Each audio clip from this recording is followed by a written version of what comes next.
প্রিয় প্রণয়িনী সিজন ২ লেখনীতে জান্নাত নুসরাত পর্ব সংখ্যা ৫১। বিষগ্নতায় মোড়া এক বৃষ্টিমুখর সকাল। লাল রোদ্দুর দিনের প্রথম দিকে দেখা গেলেও সময় ১০টা কাটায় এসে থামতে থামতে আলো মিলিয়ে গেল আকাশের ঘটা করে মেঘ জমেছে। শ্বাস ধরেছে এই বৃষ্টি নামবে। প্রকৃতিতে বাতাসে বইছে দিক বিদিক হয়ে। সেখানে দেখা গেল সৈয়দ বাড়ির বাহিরে জমা হয়েছে বাড়ির পুরুষেরা। সবাই জরুরি আলোচনা করছে, কপালে ভাঁজ।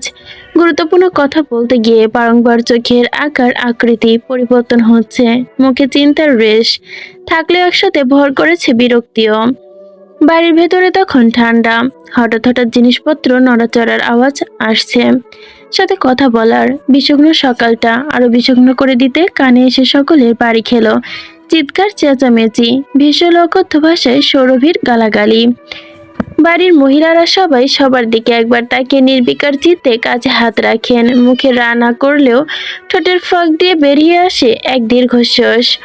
ইসরাত আর জাইন পাশাপাশি বসে নিজেদের বিয়ের পাওয়া সালামিগুলো হিসাব করছিল। রিসিপশনের পরের দিনে বাইরে যা উপহার আর খোলা দেখা হয়নি। হাতে টাকাগুলো গোনা শেষে জাইন মৃদু স্বরে বলল, মোট ১৫ লাখ হয়েছে। ইসরাত স্মিত হাসল। মেঝের আশপাশ ছড়িয়ে ছিটিয়ে পড়ে আছে উপহারের ভেতর চোখ পড়ল হ্যালো কিটি র্যাপিং করে রাখা একটি উপহার। উপরে বড় বড় অক্ষরে লেখা, this is miss Nusrat Nasir. হাত বাড়িয়ে উপহারটা তুলে নিতেই কোলের ওপর অতপর ধীর স্থির চিত্তে খুলতে ঠোঁট দুটো প্রসারিত হয়ে গেল। মুখ দিয়ে বেরিয়ে আসলো, এইসব কি? একই সময় জাইনের মুখ দিয়ে একই শব্দ বেরিয়ে আসলো। ইসরাত ঘাড় ঘুরিয়ে তাকাতেই চোখাচোখি হলো দুজনের। হন্তদন্ত হয়ে লুকালো কোলের ওপর রাখা নুসরাতের থেকে পাওয়া উপহার। জাইন রক্তশূন্য চেহারা দিয়ে উকি দিয়ে দেখে নিল সেসব, যা সে আশাই করেনি। কিন্তু তার মতো করে উদ্ভট বাচ্চার ন্যায় কিছু একটা ঢাউল সেও পেল। নাছর বান্দার মতো গায়ের ওপর দিয়ে উঠে গেল। টেনে হিঁচড়ে হাত খুলতে চাইল ইসরাত, পারল না। নাক ফুলিয়ে বলল, জাইন দেখান কি লুকিয়েছেন, দেখান তো। জাইন ঠিকভাবে বসেছিল না। আকস্মিক ডলফিনের মতো লাফিয়ে গিয়ে ইসরাতকে উঠে আসতে দেখে ভোগান্তি ভুগল। পায়ের পেশিতে চাপ পড়ল, তবুও সে ধাক্কা দিয়ে দূরে সরালো, কিন্তু সরালো না তাকে। গম্ভীর মুখে করে জিজ্ঞেস করে লুকিয়ে রাখলো, আপনি তো কিছু লুকিয়েছেন? আমি কিছু জিজ্ঞেস করেছি। ইসরাত চোখ তুলে একবার তাকালো। তখনও জিনিসটা দেখার প্রয়াস চোখে মুখে বলল, আপনি দেখাতে চাইছেন না কেন? আপনি দেখতে চাইছেন না বলে আমি দেখতে চাইবো না নাকি? ইসরাত প্রশ্নের দামে না গিয়ে জাইন বলল, তবুও সবার নিজস্ব একটা প্রাইভেসি আছে। আপনি আমার প্রাইভেসি ব্রেক করতে পারেন না। চোখ মুখ লাল প্রায় তখন জাইনের। লজ্জার আগে ঠিক ঠাওর করতে পারল না। ইসরাত একটু সরে আসলো জাইনের গায়ের ওপর থেকে নির্দিষ্ট দূরত্ব বাড়িয়ে আসন পেতে বসতেই লুহুস্বরে জাইনকে প্রশ্ন ভেসে এলো, আপনি কি লুকিয়েছেন? দেখি, আমাকে দেখান। কথাটা যতক্ষণে মস্তিষ্ক ধরতে পারলো ততক্ষণে দেরি হয়ে গেল জাইন হাত বাড়িয়ে দেখার জন্য। লজ্জার অস্বস্তিতে ভুগে গিয়ে এতক্ষণ জাইনের ওপর তোপ জমানো ইসরাত এক মুহূর্তে মর্গা গেছে যেন। ঝট করে নিজের পেছনের দিকে লুকিয়ে ফেলল উপহারটা। জাইন নাচরবান্দা চোখ দেখালো ইসরাতকে, জিজ্ঞেস করলো, এমন ব্যবহার করছেন কেন? কি আছে এতে? কথা শেষে উকি মারলো আর এতে খেপে গেল। ঝাঁঝালো সরে আমতা আমতা করলো ইসরাত। বলল, কি থাকবে? এতে কিছু নেই। তো কিছু নাই যেহেতু তোতলাচ্ছেন কেন? ইসরাত আবারও তোতলালো। কই তোতলাচ্ছি? আঙুল দিয়ে ঠোঁটের দিকে ইশারা করে বলল, মাত্রই তো তোতলালেন। আপনি আমাকে জানেন আমার থেকে বেশি। আপনার থেকে বেশি আমি তোতলাইনি। বিরক্তি ভরা কণ্ঠে কত কারখানা শেষ করলে ইসরাত। তখনই জাইনের দ্রুত হাসি ভেসে আসলো। আপনি যখন মিথ্যা বলেন তখন এক কথা 2বার রিপিট করেন। আর কিছু? তাই বলে তো আর আপনি সবকিছু জানবেন না আমার এই বিষয়ে। আমার থেকে ভালো আপনাকে কে চিনে বা জানে? এবার বলুন কি লুকিয়েছেন? ইসরাত কতক্ষণ বিরস মুখে তাকে দেখলো। জায়ানকে বলল, আগে আপনি কি লুকাচ্ছেন তা দেখান। জায়ান ঠোঁট টিপল, সময় নিয়ে কিছুক্ষণ কিছু একটা ভাবলো, অতঃপর বলল, একসাথে দুটো দেখাবো, ওকে। জায়ান মারাত্মক প্রশ্নসূচক চাহনি ছুঁড়ে মাথা দোলালো অপস্থিত ভঙ্গিতে ইসরাতের দিকে। অতঃপর দুজনই যখন দুজনের উপহার চোখের সামনে তুলে ধরলো, হাজারো অস্বস্তি, হতাশা আর লজ্জায় গিয়ে তখন উপহার দেখে নিল। দুজনেরই চোয়াল ঝুলে পড়ল। ইসরাত হাতের সেটাতে একদম জায়ানের মুখের সামনে তুলে ধরলো বিষময় চোখের বিকিনি। সেটার দিকে তাকিয়ে থাকতেই জাহিনের গাল বেয়ে বেরিয়ে আসলো, কি বিকিনি সেট, আস্তাগফিরুল্লাহ। আবারও দীর্ঘশ্বাস ফেলে মাথা দুলাতো, দুপাশে নাড়ল, বিড়বিড় করলো, দুজনে একই জাতের, আস্ত হাড়ে বজ্জাত। ইসরাত তা শুনল না। সে জাইনের হাতের ক্যালভিন ক্লাইভের বক্সের দিকে হাঁ করে তাকিয়ে আছে, চোখ দুটো রসগোল্লার মতো হয়ে গেছে। মিনমিনিয়ে বলল, এ বক্সার, এসব কোন উপহার হলো? বাড়ির গেট থেকে কিছুটা দূরে গাড়ি নিয়ে দাঁড়িয়ে আছে আরশ। অনেকক্ষণ অপেক্ষা করার পরও দেখা মিলল নুসরাতের। গায়ে হাই নেক ট্র্যাঙ্ক টপ জড়িয়ে, ওপরে সাদা রঙের শার্ট, বোতামগুলো সবগুলোই খুলে রাখা, হাত গুটিয়ে আছে কবজির কাছে। গেজ এর সিলভার রঙের একটি ওয়াচ কবজে এঁটে রাখা, চুলগুলো সবসময়কার মতোই মেসি ভ্যান করে মুখের বাচ্চাদের জনসন তেল দিয়েছে, বিশেষ করে সাজগোজ করেনি। পায়ে যারার ফ্ল্যাট একজোড়া স্যান্ডেল কালো কালারের, আর নাকে নাকফুল। চোখ দুটো অস্বাভাবিক ক্ষোভ ফুটে আছে আরুষের জন্য। বাড়ি থেকে বেরিয়ে হিংস্র জন্তুনে আশপাশে খুঁজলো আরুষকে। নুসরাত বের হতে দেখে দূর থেকে গাড়ি এনে পার করলো আরুষ। গাড়ির সামনে এসে দাঁড়িয়েছে, তা দেখে গাড়িতে উঠে বসলো না। সে মুখ ফুলিয়ে দাঁড়িয়ে রইল। আরুষ কপাল কুঞ্চিত করলো, ভুরু উঁচিয়ে বলল, উঠে আয়। তবুও মাথা উঁচিয়ে দাঁড়িয়ে রইল মেয়েটা। অহংকারী ভঙ্গিমায় বলল, দরজা খুলে দিন। আরজ গম্ভীর মুখে দেখল নুসরাতকে। গাড়ি দরজা খুলে বেরিয়ে আসতে আসতে শুধালো, প্রিন্সেস ট্রিটমেন্ট চাচ্ছিস নাকি আমার কাছ থেকে? যা মনে করেন আপনি। আরজ কথা বলতে বলতে দরজা খুলে দিল, ইশারায় দেখালো ভেতরে গিয়ে বসার জন্য। নুসরাত কোনোরূপ বাক্য ব্যয় না করেই ভেতরে ঢুকে বসলো। অতবার গাড়ি চলতে শুরু করে নিজের গতিতে গন্তব্যের দিকে। গাড়িতে একটা ড্রাইভার সামনে থেমেছে। সেখানে প্রথমেই সমাগম হলো সবার জন্য চারপাশটাই পাটিয়া রাখা, চারপাশে মোটামুটি পরিষ্কার পরিচ্ছন্ন বলাই যায়। অন্যান্য ডাবার তুলনায় নুসরাত এবার ডাবা দেখলো একবার আরুষকে। এভাবেই বিকৃতি করলো মুখ, যেন বিশ্বাস করতে পারছে না আরো সেখানে খেতে আসছে। বিষময় না জানতে চাইলো, আপনি সকালে নাস্তা করতে এসেছেন এখানে? সিট বেল্ট খুলতে থাকা আরশ হাতগুলো থামিয়ে ফেললো সেকেন্ড দুয়েকের জন্য, অতঃপর বলল, হ্যাঁ। তোর কোনো সমস্যা? নুসরাত আরশের থেকে টুপ করে যেন মাটিতে পতিত হলো। নিজের কানের ভুল শুনো নাকি আবার?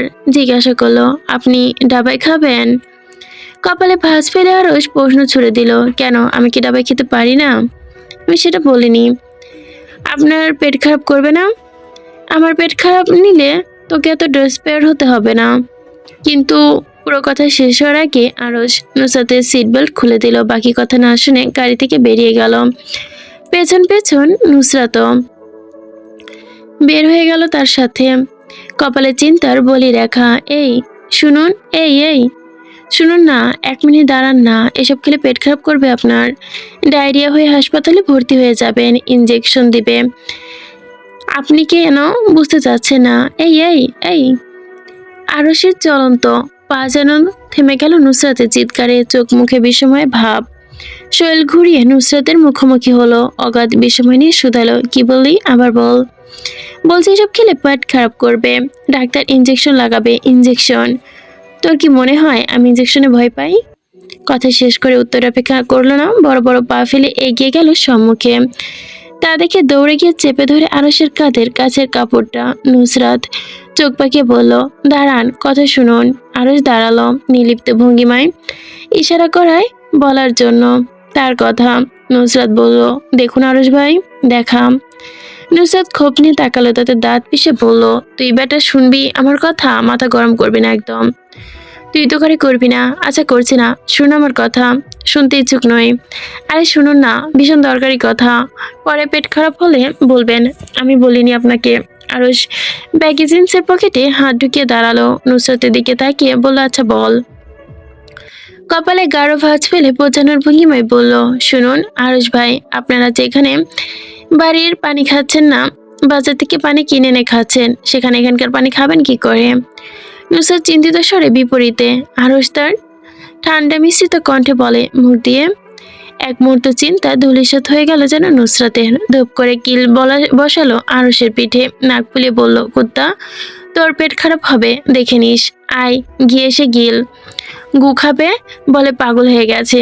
যদি পেট খারাপ হয়, হাসপাতালে ভর্তি হন, তাহলে আপনাকে আমি মাথায় তুলে আছাড় মারবো। বাড়ির পানি খান না, আবার আসছেন রাস্তার পাশে পচা পানি খেতে। ডায়রিয়া হলে দেখে নিব আপনাকে। কত করে বলেছি বাইরের খাবার খাবেন না, আমার সাথে স্যুট করবেন না, তারপরও খেতে চাচ্ছেন, দেখে নিব পেট খারাপ হলে।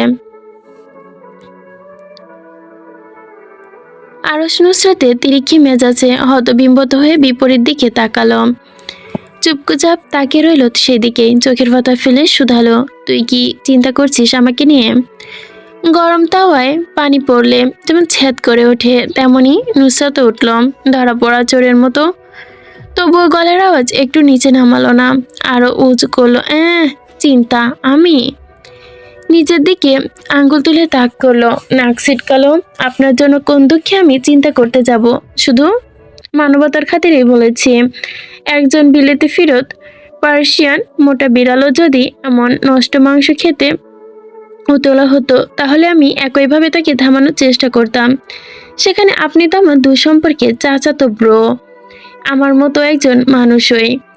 আরশ কানে তুলল না যেন নুসরাতের ভংচুং করা কথা, হেসে গিয়ে বলল, বুঝি বুঝি, সবাই বুঝি। নাসির মঞ্জিলে আলোচনা সভা বসেছে। আলোচনার কেন্দ্রবিন্দু সৌরভী আর ইরহাম। দুজনের প্রত্যেক দিনকার নিয়ম করে ঝগড়া করা, সকলেরও হতাশ, একই সাথে বিরক্ত।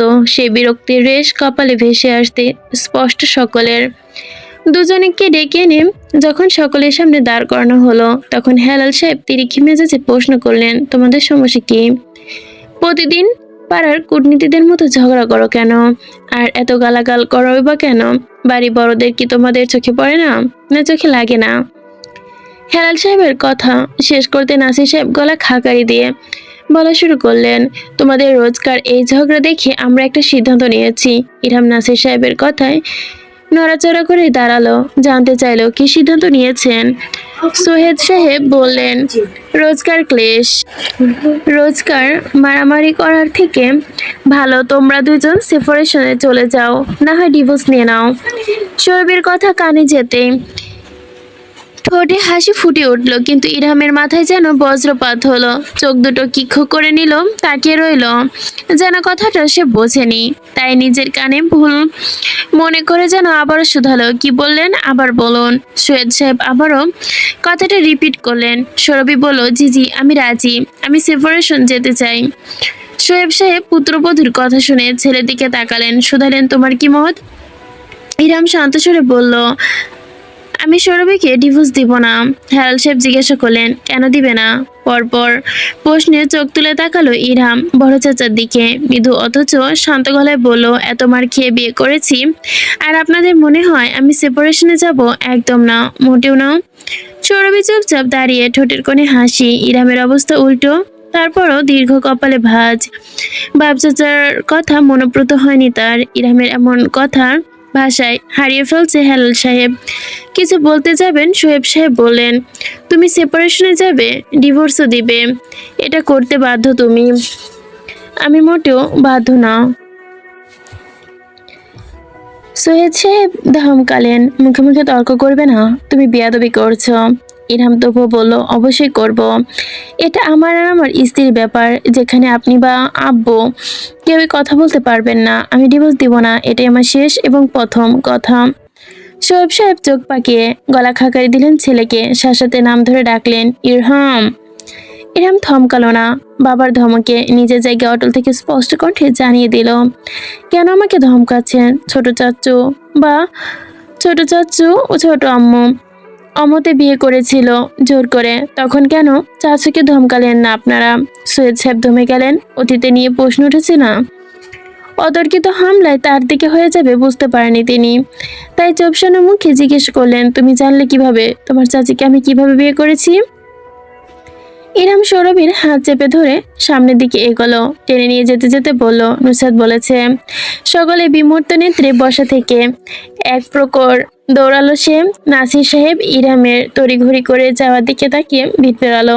এখানে নুসরাত, এই বাচ্চা আমাকে শান্তিতে মরতেও দিবে না। হ্যাঁ, নাসির সাহেব ব্যথিত কণ্ঠস্বর আবারও কানের কাছে গেল। সকলেই তখন চুপচাপ নিজেদের অতীতের কার্যকলাপ নিয়ে ভাবতে বসলেন। নুসরাত হাঁসের মাংস মুখে নিয়ে এক গ্লাস পানি খেলো। তরকারিতে মরিচ বেশি হয় আরেক ঢোক খেলো। ঠোঁট চোখা করে শ্বাস ফেললো। অসহনীয় পর্যায়ে আনতে চাইলো, কিন্তু সহনীয় হচ্ছে না। অসহনীয় পর্যায়ে বারবার চলে যাচ্ছে। আরও সে একবার নুসরাতের নাস্তানাবুদ অবস্থা দেখে হাঁসের মাংসের বাটিটা সরিয়ে নিল, বলে উঠল, আর খেতে হবে না। তবু নুসরাত খেলো। হাতের মোবাইলটা দেখতে দেখতে বলল, আরশ ভাই কয়টা টাকা ধার দেন? আরশ খেতে খেতে খেতে থাকা হাতটা থামালো, চোখ তুলে জিজ্ঞাসা করলো, টাকা দিয়ে কি করবি তুই? যাই করি ধার দিন। তুই আমার কাছে চাচ্ছিস না আদেশ করছিস? কোনটা? নুসরাত মেঘে এসে বলল, ঝাল তরকারি খাওয়ায় ঠোঁটের চারপাশ লাল হয়ে গেছে, তবু হাসি মিটল না ঠোঁট থেকে। বলল, আমি আপনার কাছে চাচ্ছি আরশ ভাই। সন্দেহের চোখে তাকিয়ে আরো জিজ্ঞাসা করলো, ফিরে দিবি টাকা? মুখ ফসকে নুসরাত বলে ফেললো, না, মেরে দিব। তাহলে তো আর দিব না। নুসরাত অসহায় কণ্ঠে ডেকে উঠল, আরশ ভাই দেন না কিছু টাকা লোন। দিয়ে দিব ফেরত, আল্লাহর কসম। আচ্ছা দিব। নুসরাতের চোখে মুখে হাসি ফুসে উঠল। আরশের কথায় জানতে চাইল, কখন দিবেন? দিব। নুসরাতের বিরক্তিতে ভাঁজ পড়ল কপালে। দিব মানে কি? হ্যাঁ, কবে দিবেন সেটা জানতে চাই। অতিরিক্ত বিরক্তিতে চেঁচিয়ে উঠল, কবে দিবেন সেটা বলুন। আরশ মুখে পরোটাটা ছোট্ট টুকরো ঢুকিয়ে বলল, আরে দিব, চেঁচালি কেন? আরশ মুখ ঘুরিয়ে নামায় নুসরাত মেকি তোষমত করলো, আর চেঁচাবো না। দিন না, কিছু টাকা দিন না, লোন তো। অনুরোধ করে তোর চাওয়ার ধরন আমার পছন্দ হচ্ছে না। নুসরাত গলা খাকারি দিল। অনুরোধ করার ভঙ্গিমাতেই বলল, শ্রদ্ধেয় বড় ভাই, কিছু টাকা ধার দেন আমাকে। এই গরিব কিছু টাকা ধার নিয়ে কৃপা করবে। আল্লাহ আপনার কাছে থেকে দ্বিগুণ টাকা দিয়ে খুশি করে দিবেন। আল্লাহ আপনার ভালো করবে। দেন না ভাই, আপনি চাইলে আপনার ঠ্যাং ধরে চাইব লোন। নুসরাতকে অবাক করে দিই আরশ বলে উঠল, তাহলে আয়, ধর ঠ্যাং, চা। নিজের কানে যেন ভুল শুনলো, তাই বলল, হ্যাঁ, কি বললেন? বলেছি পা ধরে চাইতে। তপ্ত শ্বাস ফেললো মেয়েটা। আরশকে অবাক করে দিয়ে সত্যি সত্যি এগিয়ে আসলো পা ধরার জন্য, কিন্তু ধরার আগে পা সরিয়ে নিল আরশ। বলল, পা ধরতে হবে না, কত টাকা দিব আগে বল। দিচ্ছি পই পই করে, আমি আমার টাকা ফেরত নিব। নুসরাত মাথা ধরালো, বলল, আচ্ছা কত টাকা? নুসরাত বুঝতে পারেনি, এমন ভঙ্গিমায় ভুরুচ্ছে বলল, বলছি কত টাকা দিব? 10 দিলে হবে? ভেঙচি কাটলো, 10 টাকা? 10 টাকা কোনো টাকা হলো নাকি? তাহলে কত টাকা? নুসরাত হাসলো, মিষ্টিতে নিয়ে বলল, বেশি না, মাত্র 16 লাখ দিলেই হবে। আরশ নুসরাতের কথায় খেতে থাকা হাত থামালো। অবাক হলো না নুসরাতের কথায়, শান্ত গলায় জিজ্ঞেস করলো, এত টাকা দিয়ে তুই কি করবি? কথার উত্তর না দিয়ে কাজ ঘেঁষে বসলো নুসরাত। হাতের মোবাইলটা আরশের দিকে তুলে ধরলো। গুছিয়ে লিমিটেড এডিট করা একটি ব্যাগ দেখালো। আরশ দেখলো, তারপর খাবারের দিকে মনোযোগ দিয়ে শুধালো, এই ব্যাগের বিশেষত্ব কি যে তুই 16 লক্ষ দিয়ে কিনবি? নুসরাত কথাটার উত্তর দিল ঝটপট, বিশেষত্ব দিয়ে কি হবে? গুচ্ছির ব্যাগ, তাই কিনবো, এটাই এটার বিশেষত্ব। আরশ দীর্ঘশ্বাস ফেললো। আমার টাকা এভাবে জলে ফেলতে দিব না, তোকে টাকাই দিব না, ক্যান্সেল। নুসরাত অবাক কণ্ঠে জিজ্ঞাসা করলো, কই জলে ফেলছি? টাকা দিয়ে গুলসির ব্যাগ কিনছি, তাও লিমিটেড এডিশনের। এর স্টাইলে কি বুঝবেন আপনি? কিছুই তো বোঝেন না। আমি কিছুই বুঝি না, তুই বুঝিস, এটাই বেশ। নুসরাত মিনতি করার মতো করে আরসের হাত চেপে ধরলো, বলল, দিয়ে দিন না, মাত্র তো 16 লাখ টাকা। নুসরাতের কথায় খ্যাক করে উঠলো আরস। মাত্র 16 লাখ? সিরিয়াসলি? 16 লাখ টাকা তোর কাছে মাত্র মনে হচ্ছে? নুসরাত তবুও মিনতি জারি রাখলো। আরস এক কথা, সে দিবে না মানে দিবে না। অতঃপর নুসরাতকে হাজারো আবুল তাবুল ভুংচোর মিনতি পর আরস রাজি হলো, বলে এক শর্তে দিব। নুসরাতের ঠোঁটে ফুটলো হাসি, কণ্ঠে নমনীয়তা নিয়ে শুধালো, কি শর্ত? আরস হাসলো মিচকে শয়তানের মতো, গালের বাপাশে এতে গর্তের সৃষ্টি হলো। সময় নিয়ে জানতে চাইলো, আমার কেমন কাপড় পরা মেয়ে পছন্দ? নুসরাত আকস্মিক হেসে উঠল। আরসের গায়ের সাথে গায়ে হেসে বসলো। তার এমন অদ্ভুত আচরণে মনে যেন খুঁজে পেল না আরস, তবু নির্লিপ্ত চেয়ে থাকলো মেয়েটার কাণ্ডে। নুসরাত ভীষণ ব্যক্তিগত কথা বলছে ভাবে একটু কাজ ঘেঁষে বসলো। গলার আওয়াজ একদম ধীরে নেমে এলো, বিকিনি পরা মেয়েকে আপনার বেশি পছন্দ, তাই না? চোখে মুখে দুষ্টুমি আর অবাস প্রশ্ন করে আবারও নিজের প্রশ্নের উত্তর দিল। নির্লজ্জের মতো দাঁত বের করে হাসলো, ফিসফিস করে আরসের কানের কাছে এসে বলল, আমি সব জানি আপনার বিষয়ে আরস ভাই। আপনি অর্ধলঙ্ঘ মেয়েদের পছন্দ করেন, হে হে হো হো।